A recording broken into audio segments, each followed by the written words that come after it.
मुश्किलों से भाग जाना आसान होता है कि मुश्किलों से भाग जाना तो आसान होता है।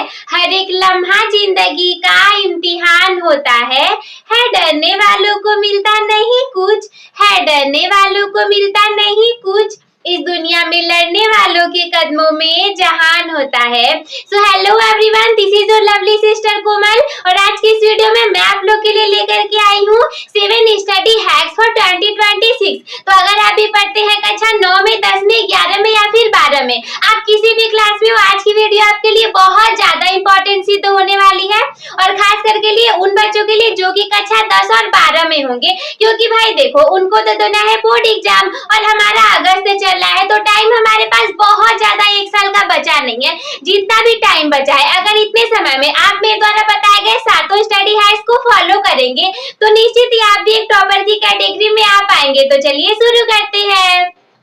देखिए, सबसे पहला स्टडी हैक्स हमारे सामने कुछ इस प्रकार है, यूज पोमोडोरो टेक्निक, यानी कि आपको पोमोडोरो टेक्निक को यूज करना है। अभी कुछ बच्चे बोलेंगे दीदी ये पोमोडोरो टेक्निक है क्या, हमें तो इसके बारे में पता ही नहीं है। देखो, पता आपको सब कुछ है, केवल ना आपको इसका नाम नहीं पता है। वो नाम थोड़ा सा ऐसे साइंटिफिक दे दिया गया है इसको। तो टेक्निक कुछ इस प्रकार से है कि जैसे आपको 25 मिनट पढ़ना है और 5 मिनट रेस्ट कर लेना है, 1 घंटे पढ़ना है, 20 मिनट रेस्ट कर लेना है। अब आप ही बताओ, क्या ये टेक्निक आपको नहीं पता थी? आपको सब कुछ पता था, केवल इसका नाम ही तो नहीं पता था। तो देखिए, ये बिल्कुल ना बहुत अच्छा टेक्निक है, मैंने भी इसे फॉलो किया था, आप लोग भी फॉलो करते होंगे। जैसे देखिए, अभी एग्जांपल की अगर बात करूँ तो लाइक हम लोग अपने स्कूल में होते हैं, सारी घंटियां अगर लगातार चलने लग जाए तो क्या उन लगातार घंटियां चलते चलते क्या लास्ट तक हमारे पास एनर्जी सेम रह जाती है कि चलो हमारे पास सेम एनर्जी है। जितनी एनर्जी आपके पास पहली बेल में थी, क्या उतनी ही दूसरे बेल में, तीसरे बेल में, चौथे पीरियड में, 5वें पीरियड में, 6वें पीरियड में सेम एनर्जी नहीं रह जाती है। रीजन ये है कि हम लोग पोमोडोरो टेक्निक का यूज ही नहीं करते हैं। एक टीचर आ गए, लगातार पढ़ा दिए 45 मिनट, निकले नहीं कि दूसरे टीचर आ गए, फिर से लगे 45 मिनट पढ़ाने, वो निकले नहीं कि अगले टीचर आ गए, फिर से लगे 45 मिनट पढ़ाने। लास्ट क्लास जाते जाते ना बहुत ज्यादा बोरिंग हो जाता है। ऐसे ही ऑनलाइन क्लास में भी है, आपने एक क्लास देखा नहीं, आप दूसरी क्लास के लिए चले गए, तीसरी क्लास के लिए चले गए, लगातार 3-4 घंटे चल रहा है। अगर कोई कह रहा है कि नहीं मेरी एनर्जी तो सेम टू सेम 4-5 घंटे लगातार बनी रहती है, तो आप झूठ बोल रहे हो, क्योंकि आपके साथ ऐसा हो ही नहीं सकता। ज्यादा से ज्यादा आप 1 घंटे पढ़ोगे, 1.5 घंटे पढ़ोगे, एनर्जी लो होने लगेगी, बोरिंग सा फील होने लगेगा, लगेगा यार कुछ रिफ्रेशिंग चाहिए होगा, है ना। तो ऐसा देखो सबके साथ लगने लग जाता है। इसीलिए ये टेक्निक हमारी निकल के आती है पोमोडोरो टेक्निक, जिसमें कि आपको 25 मिनट पढ़ना रहेगा और 5 मिनट का रेस्ट ले लेना रहेगा। ऐसा आप करके तो देखिए, अगर पहले आप 4 घंटे पढ़ पाते थे तो इस टेक्निक को यूज करने के बाद आप 6 से 7 घंटे पढ़ पाओगे। और ये बिल्कुल प्रूवन टेक्निक है, साइंटिफिक टेक्निक है, वैज्ञानिकों ने इस पे रिसर्च किया हुआ है। तो अब हम बढ़ते हैं दूसरे वाले टेक्निक की तरफ। देखिए, सेकेंड वाली स्टडी है हमारे सामने इस प्रकार है कि आपको क्या करना है ना, एक डिस्ट्रैक्शन फ्री एनवायरनमेंट को क्रिएट करके पढ़ाई करनी है। जैसे समटाइम स्कूल में भी हमारे सामने डिस्ट्रैक्शन फ्री एनवायरनमेंट नहीं हो पाता है।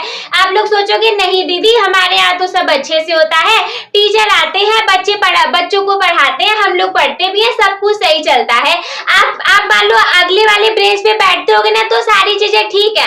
कभी बीच में बैठ करके देखिए, कभी पीछे बैठ करके देखिए, पता चलेगा बहुत ज्यादा डिस्ट्रैक्शन वाले पर्सन रहते हैं। अब आप मान लो बैठे हो किसी लड़कियों के बीच में जाकर के बैठ के, वो लगेंगे अपना घर का बात करने, मतलब डिस्ट्रैक्शन की बातें हो जाएंगी। कुछ लोग ऐसे बाल खींचने लग जाएंगे, यानी डिस्ट्रैक्शन की बातें हो जाएंगी। घर पे सोचोगे कि ऑनलाइन क्लासेस को कर ले, उधर से कोई फैमिली मेंबर बुलाने लग गया, मतलब डिस्ट्रैक्शन की चीजें हो जाएंगी। तो अगर आप भी एक लंबे समय तक पढ़ना चाहते हो तो आपको इस सभी डिस्ट्रैक्शन से दूर रहना पड़ेगा। और हमारा अगस्त चल रहा है, हाफ ईयरली एग्जामिनेशन भी बहुत लोग की स्टार्ट हो गई होंगी, तो कितना ही टाइम बचे आपके पास। सोचो हाफ ईयरली की एग्जामिनेशन चल रही है, मतलब बहुत ज्यादा टाइम बचा नहीं है। अगर आपको बहुत ज्यादा कुछ पढ़ना है तो वैसे अगर आपने आधे सिलेबस को कंप्लीट कर लिया है तो भी ये सारे स्टडी हैक्स आप लोगों के लिए इंपॉर्टेंट ही होने वाले हैं। तीसरा वाला स्टडी है हमारे सामने बहुत ज्यादा इंपॉर्टेंट है, जिसका की नेम है यूज एआई टूल्स। अब देखो पहले जमाने में जब एआई नहीं था तो लोग क्या करते थे, जैसे हमारे सामने 10, 12, 100, 150, 500 किताबें रखी हुई है। जब आपको कोई एक टॉपिक नहीं आ रहा है तो आपको क्या करना है, एक किताब को खोलना होता था, उसमें टॉपिक को खोजना होता था। पता चला खोजते खोजते आधे घंटे 1 घंटे बीत गए, और कभी कभी तो ऐसा हो जाता था कि भाई एक दिन बीत गया, दूसरे तीसरे दिन तक खोजते और वो मिल ही नहीं रहा है कि कौन सा टॉपिक पढ़ना था, इस किताब में नहीं मिला, उस किताब में नहीं मिला, खोजते रह गए। वैसे क्या होता था, वैसे हमारी टाइम की वेस्टिंग हो जाती थी, लेकिन अब आपके टाइम की वेस्टिंग होने का चांस ही नहीं है। रीजन क्या है कि आपके पास एआई अवेलेबल है, आपको कोई भी चीज चाहिए खोजने की कहीं जरूरत ही नहीं है। टेक्नोलॉजी बहुत ज्यादा फैल चुकी है, एआई बहुत ज्यादा फैल चुकी है। कोई भी चीज चाहिए, जब तक आप जाओगे 10-12 किताबों को पढ़ने खोजने के लिए, किसी से पूछने के लिए, तब तक आप क्या करो, अपने मोबाइल फोन को निकालो, लैपटॉप को निकालो, किसी भी चीज को निकालो, तुरंत उस पर सर्च कर लो। जैसे ही सर्च करोगे, केवल उसके बारे में डिफिनेशन ही नहीं, उससे रिलेटेड आपके सामने इमेजेस आ जाएंगे, वीडियोस आ जाएंगे, शॉर्ट वीडियोस आ जाएंगे, बहुत सारी चीजें आ जाएंगी। मतलब एआई हमारे लिए वरदान सिद्ध हो सकता है अगर हम इसे सही दिशा में काम करें तो स्टडी को अगर बहुत ज्यादा मतलब आपका टाइम वेस्ट ना हो तो एआई पे सर्च करके पढ़ लो, और देखो उसमें ऐसा कर दो, वो भी कठिन शब्दों का इस्तेमाल कर सकता है, तो आप क्या करो, उस पे लिख दो ना इन सिंपल वर्ड्स, यानी कि साधारण भाषा में बताइए, तो एआई हमारे कठिन शब्दों को साधारण में भी बदल देता है और साधारण शब्दों को कठिन में भी बदल देता है। लेकिन हमें तो साधारण शब्दों में चाहिए। आप उसमें ऐसा भी कर दो कि रियल लाइफ से रिलेट करके एआई बता दो, तो वो वैसे भी बता देगा। मतलब एआई हमारे लिए बहुत अच्छा टूल है। कोई भी क्वेश्चन आपको नहीं आ रहा है, आप तुरंत एआई पर सर्च करके उसके आंसर को बिना आपके समय को गवाए आंसर को उसके पा सकते हो। अगला वाला स्टडी है हमारे सामने इस टाइप से है कि आपको अपने नींद को, पोषण को और व्यायाम को प्राथमिकता निर्धारित करके चलना है। अच्छा आप ही बताओ, अगर आपका शरीर ही स्वस्थ नहीं रहेगा तो क्या आप लंबे समय तक पढ़ाई कर पाओगे? आप नहीं कर पाओगे। आप सोचने लग जाओगे मेरा तो सर दर्द हो रहा है, मेरा पेट दर्द कर रहा है, मुझे ये प्रॉब्लम है, मुझे बहुत ज्यादा नींद आ रही है। क्या आप अपने पढ़ाई को आगे लेकर के जा पाओगे? आप नहीं लेकर जा पाओगे। सोचो अगर एक हेल्दी इंसान है तो वो तो 6-7 घंटे आराम से पढ़ लेगा, उसके बाद सो जाएगा, बॉडी उसकी रिकवर हो जाएगी, वो फिर से 6-7 घंटे पढ़ने लग जाएगा। लेकिन अगर आप बहुत ज्यादा बीमार हो, मतलब आप 10 घंटे 12 घंटे सो रहे हो, तो क्या आप 6-7 घंटे पढ़ पाओगे? नहीं। 1 घंटे पढ़ोगे आपको थकान होने लग जाएगी, आपको उबासी आने लग जाएगी। मतलब तो यहाँ पे आपकी पढ़ाई पे कहीं ना कहीं इफेक्ट पड़ेगा और आप बाकी इंसानों की तुलना में कम पढ़ पाओगे। और इसीलिए कई बार ऐसा भी देखा गया है कि जो टॉपर्स होते हैं ना, उनके जो टिफिन होती है उसमें कभी भी मोमो, चाउमीन, बर्गर, पिज्जा ये चीजें नहीं देखी जा सकती। उन्हें पता है कि देखो स्वस्थ शरीर में स्वस्थ मन का, स्वस्थ दिमाग का विकास होगा, और अगर हमारा दिमाग स्वस्थ रहेगा तो हम पढ़ी हुई चीजों को ज्यादा लंबे समय तक याद रख पाएंगे।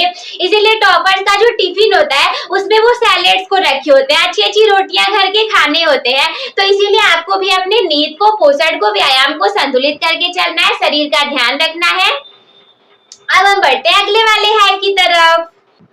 The next technique we have to teach someone else. Actually ये टेक्निक मुझसे नहीं बल्कि मेरी एक फ्रेंड से निकल करके आई है।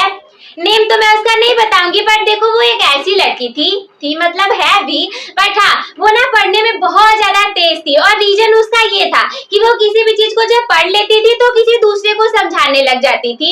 जैसे कि अगर उसने परावर्तन के बारे में पढ़ा, उसने किसी भी चीज के बारे में पढ़ा, अपवर्तन के बारे में पढ़ा, बायोलॉजी में पाचन तंत्र के बारे में पढ़ा, तो उसे मैं कहती थी ना मुझे मत समझाओ, मुझे आ रहा है, बट वो फिर भी कहती थी कि नहीं चलो मैं तुमको समझा देती हूँ। और किसी को अगर नहीं आ रहा है तो क्लास में एकमात्र वो लड़की थी जो कि समझाने लग जाती थी, चलो मुझे आ रहा है मैं समझा देती हूँ। और अगर उसे नहीं आता था तो वो दूसरे से भी पूछने में बिल्कुल भी झिझक नहीं करती थी। मतलब वो पूछ भी लेती थी और पढ़ा भी देती थी, वो बता भी देती थी।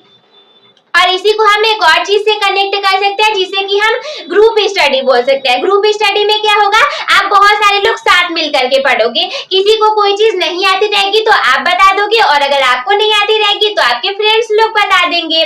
तो देखो किसी को पढ़ाने का फायदा ये है कि जो कंटेंट, जो चीजें आपको नहीं भी आती रहेंगी, वो किसी दूसरे को पढ़ाने के लिए जाओगे ना तो वो चीजें आपको ऑटोमेटिकली आने लग जाती है। क्योंकि किसी को पढ़ाने के लिए सबसे पहले आपको खुद ही उस चीज को पढ़ना पड़ जाएगा, तो आपके पास जानकारी आ जाएगी। और अगर आप किसी और को पढ़ा दोगे तो वो चीजें ज्यादा लंबे समय तक याद रह पाएंगी, और अगर याद रह पाएंगी तो आप अपने एग्जाम में लिख पाओगे, और अगर एग्जाम में अच्छे से लिख पाए ना तो फिर आपके नंबर बहुत ज्यादा अच्छे आ जाएंगे और फिर आप टॉपर बन जाओगे।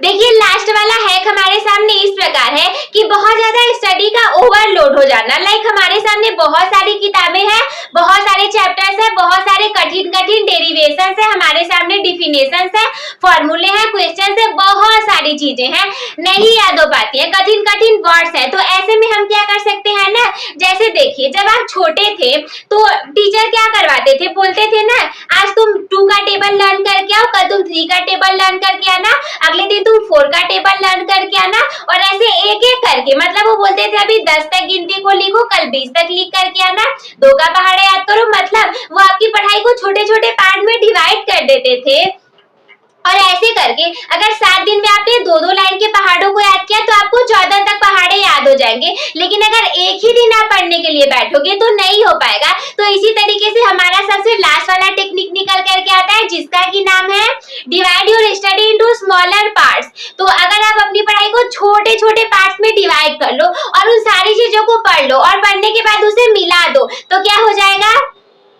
तो आप जिस भी चीज को, जो चीजें आपको नहीं याद हो पाती थी, जैसे कुछ लॉन्ग आंसर होते हैं वो नहीं याद हो पाते बच्चों को नॉर्मली, तो उसका रीजन ये है ना कि आप सोचते हो कि हम शुरू से शुरू करेंगे और बिल्कुल अंत तक जाएंगे उसको पढ़ते हुए, तो इसी तरीके से दिक्कत हो जाता है। लेकिन जब आप अपनी उस पढ़ाई को छोटे छोटे पार्ट्स में डिवाइड किए रहोगे और लास्ट में उसको जाकर के मिला दोगे, तो क्या होगा कि ओवरलोड भी नहीं हो पाएगा और डेली थोड़ी थोड़ी चीजें पढ़ने से ना सारी चीजें हमारी हो जाती है। देखिए इसीलिए कहावत कही जाती है कि एक ही सादे सब सदे और सब सादे सब जाए। इसका मतलब ये है कि थोड़ी थोड़ी चीजों को पढ़ते रहोगे, किसी एक चीज को अच्छे से बना लो, सारी चीजें बन जाएंगी। तुम सोचोगे कि सारी चीजों को एक ही साथ में पढ़ ले, सारे काम हम एक साथ कर ले, तो सारी चीजें खराब हो जाएंगी। तो आई होप कि आप लोग को ये सारे स्टडी हैक जो भी मैंने इस वीडियो में दिए थे वो बहुत ही ज्यादा हेल्पफुल रहे होंगे। मैं मिलती हूँ आपसे किसी अगले वीडियो में, तब तक के लिए धन्यवाद। मस्त रहिए, स्वस्थ रहिए, व्यस्त रहिए, आप सभी हंसते खेलते और मुस्कुराते रहिए।